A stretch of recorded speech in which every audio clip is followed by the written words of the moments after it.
балалар, бүгінгі біздің сабағымыздың тақырыбы «Мен өзімді танимын». Сабағымыздың оқу мақсаты адамның өзін-өзі тануының маңыздылығын ұғыну арқылы ақиқат құндылығының мәнін ашу. Балалар, мына Шәкәрім Құдайбердіұлының сөзіне назар аударыңдар. Өзіңді өзің танысаң, істің басы дегенді қалай түсінесіңдер? Осыған ойланыңдар. Балалар, сабақты бастамас бұрын тыныштық сәтін орнатып нұрға бөленейік. Қазір бәріңіз ыңғайланып отырыңыздар, денелеріңізді түзу ұстаңыздар, аяқ қолыңызды айқастырмаңыз, қолыңызды тізеңізге немесе үстелге қоюға болады. Көздеріңізді жұмуларыңызды өтінемін. Елестетіп көріңіз. Күн нұры сіздің төбеңізден өтіп, кеудеңізге қарай бойлап барады. Кеудеңіздің орта тұсында гүл түйнегі орналасқан. Гүлдің түйнегі нұрдан баяу ашылып келеді. Барлығы таза, әсем гүл сіздің әр ойыңызды, әр сезіміңізді, эмоцияңызбен тілек қалауыңызды шайып, жүрегіңіздің қауызын ашты. Нұр сәулесі сіздің бойыңызға ақырын тарай бастағанын елестетіңіз. Ол біртіндеп күшейе түсуде. Ой мен осы нұрды қолдарыңызға түсіріңіз. Сіздің қолдарыңыз нұрға бөленіп, сәуле шашуда. Қолымыз тек жақсы, ізгі істер істейді және баршаға көмектеседі. Нұр аяқтарыңызға тарады. Аяқтарыңыз нұр сәулесін шашуда. Олар сізді тек жақсылық жасау үшін жақсы жерлерге апарады. Олар нұр мен махаббат құралына айналды. Одан әрі нұр сіздің аузыңызға, тіліңізге тарады. Тіліңіз тек шындықты және жақсы ізгі сөздер ғана айтады. Нұрды құлақтарыңызға бағыттаңыз. Құлақтарыңыз тек жақсы сөз бен әсем әуенді ғана естиді. Нұр көздеріңізге де жетті. Көзіміз тек жақсыға қарап, бар жақсылықты көреді. Сіздің басыңыз түгелдей нұрға бөленіп, басыңызға тек ізгі сәулелі ой келеді. Нұр бірте-бірте қарқынмен шұғылана бастайды. Сіздің денеңізден шығып, жан-жағыңыздан сәуле шашады. Осы нұрды туысқандарыңызға, мұғалімдеріңізге, достарыңызға, таныстарыңызға бағыттаңыз. Нұрды уақытша түсініспей, ренжісіп жүрген адамдарға да бағыттаңыз.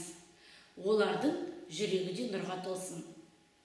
Осы нұр бүкіл әлемге, барлық адамдарға, жан-жануарларға, өсімдіктерге, барлық тірі жанға таралсын. Ғаламның барлық түкпір-түкпіріне нұр бағыттаңыз. Ойша айтыңыз. Мен нұрлымын, нұр менің ішінде. Мен нұрмын.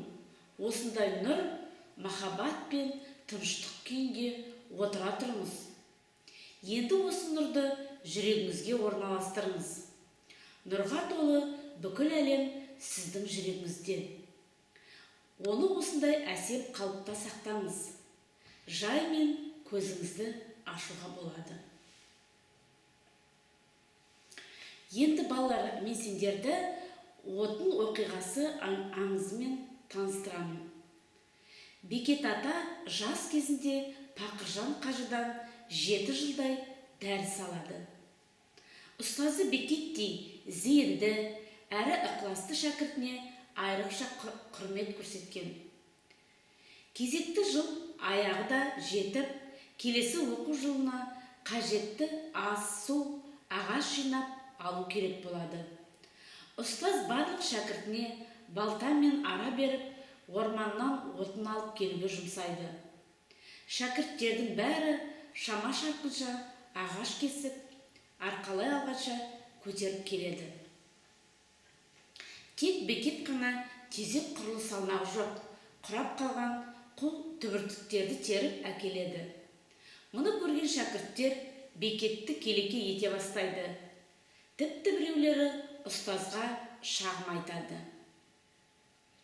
Не үшін бұлай еткенін сұраған ұстазға Бекет Жаңа өскен жас тал біткен зар илеп, бәріміз де асқақ болсақ, бәйтеректей биік болып өссек деп жылап тұрған соң, ешқайсысын қор етуге қолым бармады.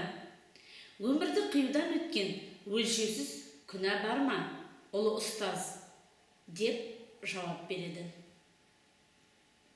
Мұқият тыңдап болған соң, мұндай кең ойлылық пен кемелдікке көңілі толған көреген ұстаз адам баласына алдымен керегі аяушылық пен мейірім. Бекеттен басқаларын отынды орманға апарып тастаңдар деп бұйырған екен. Балалар, енді мына сұрақтарға назар аударыңдар. Бала бекеттің іс әрекетінен нені түсінуге болады? Ұстаздың айтқанынан не түйдіңдер? Қалған балалардың әрекет дұрыс болды ма? Бекеттің бойында қандай қасиеттер көрінеді? Өмірдегі басты нәрсе не деп ойлайсыңдар? Сенің мақсатың қандай? Осы сұрақтарға ойланып жауап беріңдер. Бүгінгі сабағымызды қорытындылайық. Осы сабақтан не түйдіңдер? Мен өзімді танимын дегенді қалай түсінесіңдер? Отын оқиғасы аңызындағы ұстаз айтқандай, адам баласына алдымен керегі аяушылық пен мейірім. Сондықтан өз жүрегіміздің жылылығын сезініп, жүрек жылуымызды адамдарға, айналамызға жеткізу үшін іштей оларға жақсы тілектер тілейік. Жақсы ой ойлайық, жақсы сөз сөйлейік, жақсы іс жасайық. Бүгінгі сабақтан алған әсерлеріңізді жүректеріңізге түйіп алыңыздар. Бүгінгі сабағымыз аяқталды. Сау болыңыздар.